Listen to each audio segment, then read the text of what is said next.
Next speaker is someone that I not only love, but that I think is one of the greatest humans that have ever walked this planet. That is how Certainly much is. love and admiration. Yeah, me and Emerson I feel exactly the Oh, same um, about uh, our next guest. Just sorry, my computer is a little bit slow. So let me introduce you to Brenda Uckel. She is an author, she's a speaker, and she's a women's empowerment advocate. Brenda is a recognized voice in women's empowerment and authentic living. After more than 30 years in human resources, organizational development, and transformational coaching, she stepped away from her executive career to help women release limiting beliefs, unheal trauma, and generational conditioning that keep them from their true self. Through her company, Awakening the Conscious Within, Brenda guides women through deep inner work, addressing the hidden cost of self and societal expectation. Her mission is to lead women back to self trust power. She is the award winning author of Courageously Authentic, a woman's guide to transforming pain into power, fear into courage, and dreams into reality.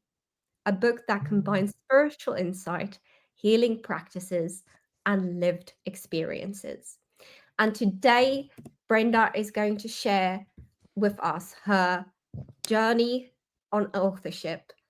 I connected with Brenda very early on because her and I both have this unshaking belief that everyone has a book within them. Mhm. Everyone has a story to tell. Everyone has something of value to share.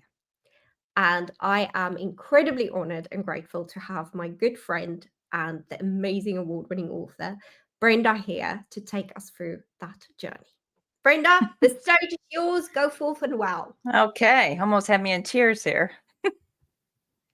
All right, hi everyone. I am going to share my screen because there's some important things that I really want people to be able to see.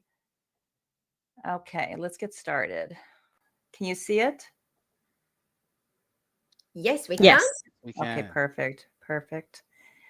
All right. So, Jen, a lot of things she said, I agree with her 100%. And the question I have for you is how many times have you permitted fear or negative beliefs or imposter syndrome to keep you from pursuing your dreams? How many times? And today, what we're going to talk about is breaking the author's ceiling and some of the things that keep us from building our legacy as an author. And the reason I want to talk about this topic today is because I've had so many new authors reach out to me who share their fears, who share their struggles, their frustrations as a writer. And these are the same fears and struggles I had too. So it's okay. But what I want to talk about and what I want to go through is what I found is what we often call writer's block is actually something much deeper. It's the quiet undercurrent of self doubt. It's the limiting beliefs. It's that imposter syndrome that gets a hold of us so tight that we can't breathe. It's the fear of truly being seen. It's the quiet whispers that invades our thoughts and says, who am I to share my story with the world? And I say, who are you not? Why can't you be the next Brene Brown, the next J.K. Rowling, the next Stephen King? So that's what we're going to dive in today. That's what we're going to explore is how do we can break through the ceiling. So have you ever doubted your voice? I think we all have, right? It doesn't matter if you're an author, you're not an author. There's going to be a time in your life that when you're doubting everything about yourself. And when I was writing my book, that doubt was so real and so strong sometimes it froze me in place. It was the limiting beliefs, the old stories, and the relentless voice, inner voice saying, you're not ready, Brenda. What if this doesn't work? And it was overwhelming. And for a while, I believed it until I realized it wasn't just about writing the book. It was about uncovering and healing the beliefs and the feelings of imposter syndrome that has been running my life for years. How many people can relate to that? That awareness changed everything. And I turned it into 2 powerful chapters in my book. This is one of the reasons why I give away one of the chapters, Who Owns Your Belief System, because that's where it starts. It's on my website, brendahugo.com. And I got a ton of free resources out there. Help yourself. Because once you explore your limiting beliefs and you tackle that imposter syndrome, you trace it back to the origin, your whole world is going to open up for you. And the reason is because you're going to quickly realize those beliefs that's running your life aren't your beliefs. Those beliefs are inherited from your childhood. And that imposter syndrome that has such a tight hold on you, saying you're not enough, you're not good enough, that's a signal that you're on the edge of something amazing. So I want that to sink in. Our belief systems that's running our lives are inherited from childhood. And this isn't about blame. This is about awareness. And that imposter syndrome that is in your head that you're not enough, that means you're on the stage of something amazing. So we got to change our perspective. In the next 20 minutes, we're going to talk about some of the barriers that stop our success. We're going to talk about my 5-step framework to help you break through these emotional patterns that have kept you in this emotional prison. We'll discuss what it looks like to build beyond your book into a lasting legacy. And then I'm going to share with you some tools and resources that I wish I had. And this is why I developed them when I was starting out.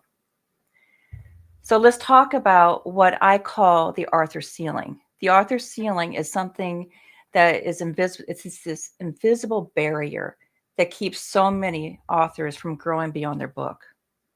Writing a book is a lot of work, but it's a huge accomplishment. But when that fear, that overwhelm, that self-doubt, that's holding you back, how many have felt that ceiling for yourself, even if you're not an author? That fear will paralyze you. And how many during your writing process have heard those whispers? What if my book fails? What if the reviews are bad? What if they don't like what I wrote? What if? Well, I'm here to challenge you. What if you change your perspective? Because what if your book becomes a success beyond your imagination? What if you're another Brené Brown? What if you leave behind a legacy, a masterpiece that continues to inspire long after you're gone? In the next few minutes, I'm going to share some stories of 3 very famous authors who battled the same fears, the same self-doubt, the same imposter syndrome, and they almost gave up on their dream before sharing their work with the world. The second barrier is about uncertainty of where to begin. That's the overwhelm that follows when you're trying to create visibility, when you're trying to create credibility and connect your book with your brand. This is building the foundational structure that so many authors don't even think about doing until their book is written because they're so focused on writing. They can't take on another thing. And then they're surprised again. We're going to talk about that. And finally, the last one is that quiet doubt. Those are the stories in your mind that your story doesn't matter as much as others, when in truth, that very story that you want to write might be what that one person in the world's looking for, waiting for. So then the question is, what if that's the ceiling? How do we break through it? And that's what we're going to go through next. This is my 5-step process you can use for anything, for your business, for being an author, anything. This is built on my Courageously Authentic framework. And I'm going to cover it briefly just for the sake of time. I could spend all day on this. So let's begin with the first one. The first step in this framework is awareness, because transformation always begins with recognizing what's really going on beneath the surface. A lot of times what we do, because we don't want to connect with our emotions, is we stay above the surface. We stay busy. We get distracted. We work a ton of hours. But awareness begins when you're hearing. It's with hearing those little whispers that try to control us. These are fear-based beliefs that can quietly paralyze us, the thoughts that sabotage our dreams because we can't even begin to even think. Because we're in our minds, we're saying, who am I to write this book? What if I ruin my professional career, my professional status, my reputation, if I speak the truth, my truth out loud? What if I'm laughed at? What if I'm judged? What if I'm rejected? Again, all these what ifs.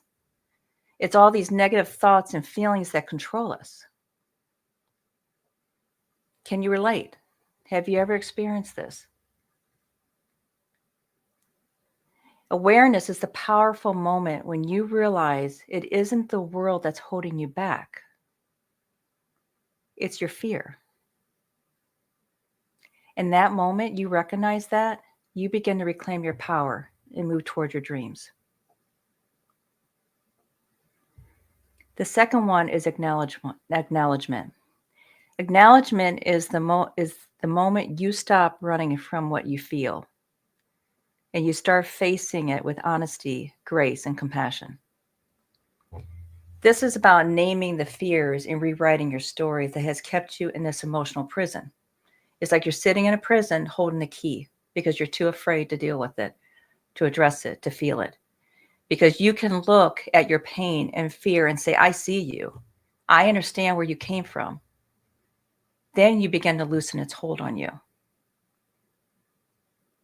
The acknowledgement isn't about blaming yourself or blaming others.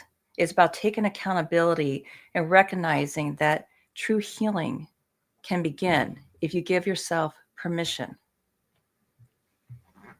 Does this resonate? Throw it in the chat. The third one is when you meet this point, this is where transformation begins. In this moment, you stop resisting what is. That what is your past, your story, your mistakes, your pain, your shame, your experiences. And you begin to see them as part of your growth, not proof of your failure. This is the point in this transition that you move from victim to warrior. And it's such a huge transition. Acceptance doesn't mean that you agree with what happened to you or that you're okay with it. That's not what I'm saying.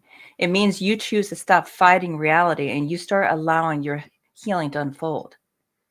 Because when you accept yourself, when you accept your story and your emotions and your journey and you move from victim to warrior, you create this space of grace to enter. You create a space for peace. That's in that moment is when the genuine change can occur.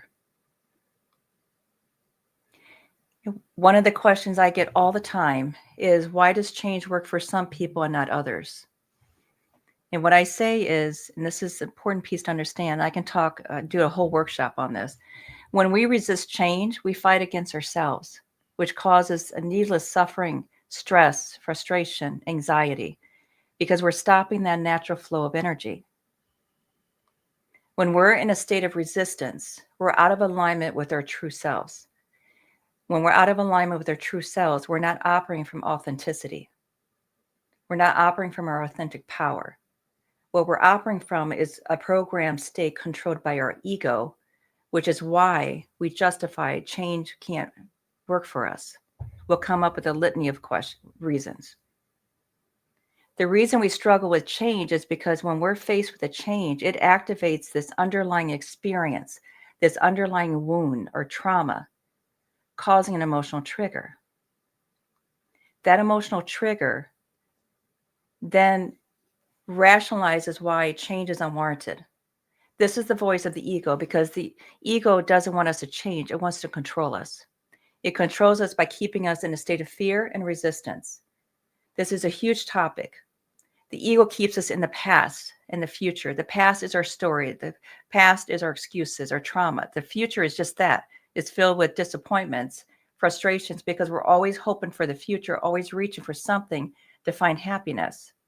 Because the ego operates on time, not timing. Time means I have to control. The fourth step is allowance. This is where we surrender. This is timing, because we're trusting in the timing. So we surrender that control and we trust the process. This is very difficult to do. I'm not saying it's easy, but once you reach this point, it's so liberating. It's about giving yourself permission to feel, to heal, to grow, without forcing, fixing, or rushing the outcome. Because when we do this healing, it's messy and we don't want to feel it. So we want to rush through it. But in order to truly transition, in order to really truly heal, you put yourself in the space that allows your emotions to move through you instead of resisting them.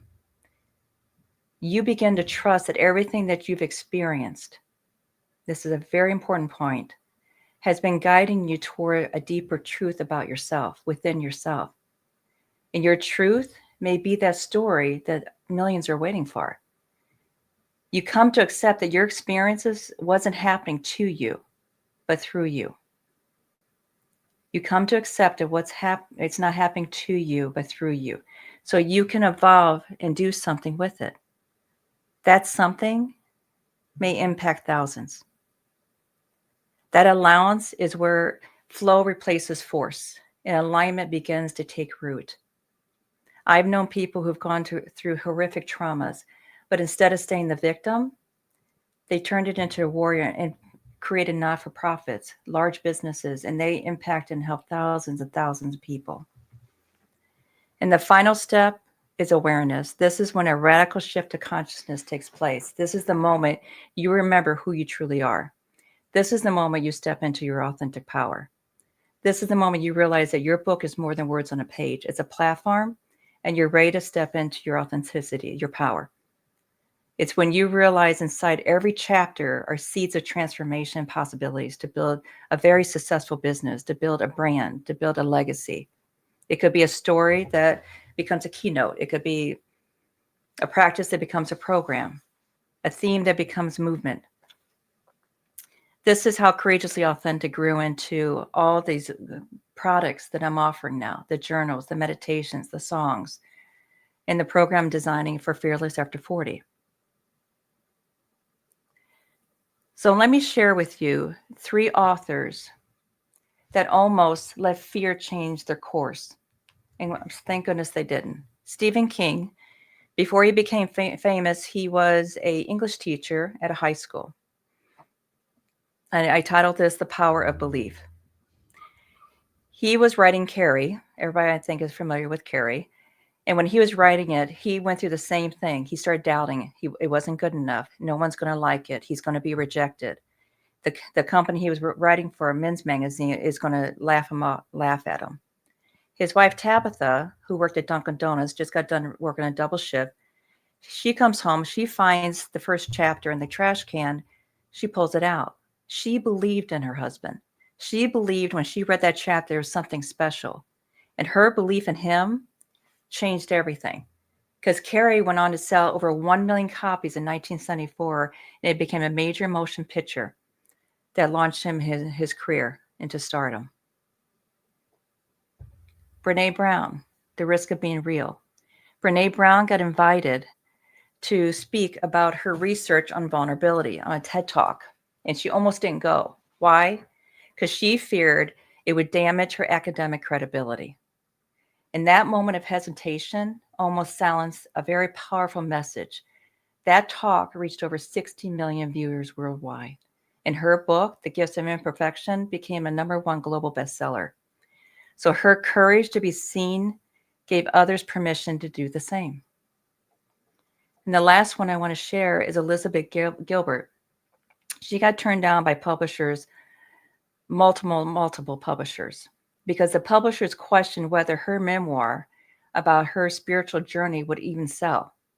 She wondered if anyone would even care about her personal journey. But she battled that whispering doubt. Who do you think you are that anyone's going to care about your journey? She wrote it anyway. And not only did she spark a global platform, her vulnerability became a mirror for millions, selling more than 12 million copies of her book. So I want to ask you again, what could your book ideal grow into? It could grow into a legacy. Your book is more than words. It's a legacy. Let me share a couple more stories with you. I got a call or an email or text from a message from a woman through LinkedIn. Never met her. I never met her. She shared with me that she was up early one morning, sitting at her kitchen table, reading my book. She said the tears filled her eyes because she felt I was there with her. She felt understood. She felt seen. And she said for the first time in her life, and she's well into her 60s, it's the first time in her life she gave herself permission to be seen. And she said she believes in herself now, and she's making changes. That's legacy. An old colleague of mine texted me the other day, and he bought my book because he was just nosy. He was curious.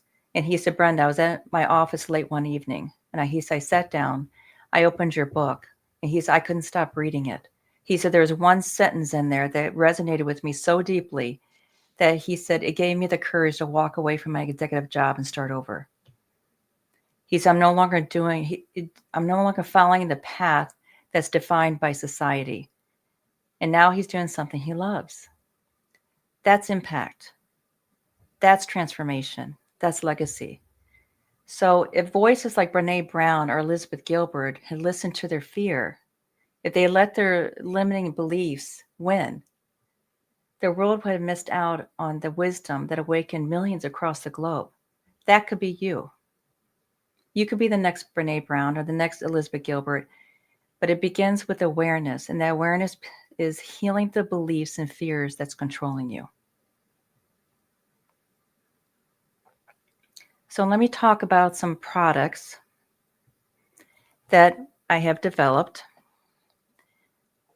The first one is a 40-page guide that gives nonfiction. It's for nonfiction authors, the essential insights. It's the decisions they need to think about and they need to make in order to not only structure their book, but also align with their brand and build a business around it. So for VPs, you'll receive this free book in your swag bag. Others, it will be available on my website for purchase. We're working on that now. The Book Whisperer, which I cannot take any credit for this. This is Nadia, my little prodigy. She's brilliant. She designed for me. We had talked about what some kind of tool, AI tool, I could give to authors. This is an AI-powered pre-writing tool that prompts you with deep questions and helps you build the structure of your book. Now, I want to be very clear here. And I'm very serious about this. It will not write your book, nor should it ever write your book. Never use AI to write your book. Your story must come from you, from your heart, your lived experiences, your expertise. It must come from a place of authenticity. What this will do, it will help clarify your message. It'll help you identify and drill down on your target audience. It'll help you outline your chapters. It'll help you build out the foundational structure and save you a ton of time. So there's a difference there. The other one is the Courageously Authentic Journey Back to You products. This is a collection of meditations, beautiful songs, affirmations, journals, workbooks. These were designed based on each theme of the chapters in Courageously Authentic. These were designed to stand alone or to be used with the book.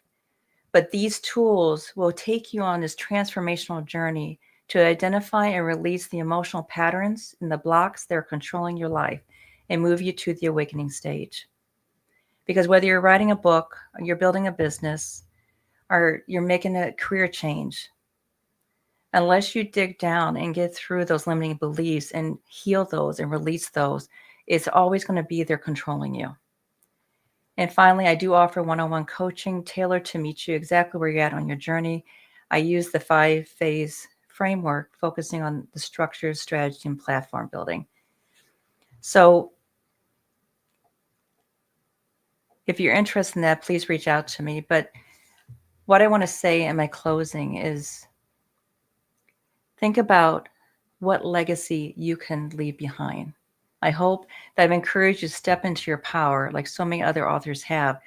But just imagine what the world may miss if you stop now. Or if you stop because you're struggling with imposter syndrome or all these negative beliefs. So when these negative beliefs start coming in, I want you to change it from who am I to write this book to what can my book do for the world? Because after I published Courageously Authentic this May 2025, everything opened up for me. I was inducted into the Marquise Who's Who America. I was featured twice in Associated Press. I was featured in USA Today. I got a call yesterday that Forbes magazine wants to feature me. The New Literary Society magazine did a whole spread on me, 70 pages. The Worldwide Women's Association featured me. My book was featured in New York City, Times Square. I won an award. So I didn't see any of this happening or coming. So you don't know where your writing journey is going to take you. It begins with one decision, and that decision is to believe in yourself. So thank you. Thank you so much, Brenda. Oh my goodness. Brenda holds the record as one of the people that have given me the most amount of goosebumps in my entire life. She is such an inspirational person, and she helped me think of writing a book differently. And the concept that she inspired in me is because I'm writing mine, and there's no other coach I would have other than Brenda take me on this journey, because I'm so excited to be one of the first people going through this program with her. She's absolutely amazing. Thank But you. one of the things you're welcome. One of the things that she taught me is, what if thinking I can't do it, or I don't have time for it, or maybe now is not it, or maybe I'm just not good enough to teach people something. What if that was selfish? What if it was selfish not to share your story? Right. And that helped me flip the script, because right now, before that sank in, it was a case of, oh, maybe I'm not good enough.